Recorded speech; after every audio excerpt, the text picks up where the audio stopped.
Ebola virus பரவும் அபாயம் காரணமாக ஆப்பிரிக்காவின் 3 நாடுகளைச் சேர்ந்தவர்களுக்கு தற்காலிக பயண தடையை விதிக்க கனடா அரசாங்கம் தீர்மானித்துள்ளது.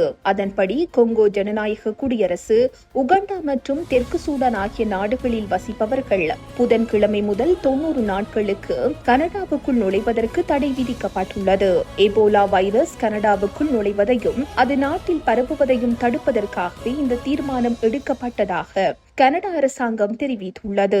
கொங்கோ ஜனநாயக குடியரசில் பொந்தி புக்யோ வகை எபோலா வைரஸ் தேசிய தொற்றுநோய் நிலையை எட்டுவதற்கான அபாயம் மிகவும் அதிகம் என்று உலக சுகாதார அமைப்பு அண்மையில் அறிவித்திருந்தது. இதற்கிடையில் கடந்த வாரங்களில் இந்த 3 நாடுகளுக்கும் பயணம் செய்த அமெரிக்கர் அல்லாத குடிமக்கள் அமெரிக்காவுக்குள் நுழைவதற்கும் அமெரிக்கா கடந்த வாரம் தடை விதித்திருந்தது.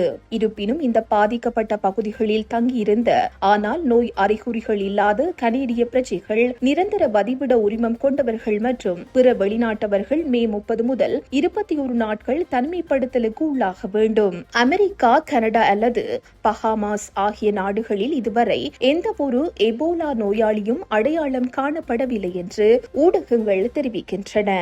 இந்த செய்தி உள்ளிட்ட மேலதிக விரிவான செய்திகளுக்கு www.behindmenews.org என்ற எமது இணைய பக்கத்தினை பார்வையிடவும்.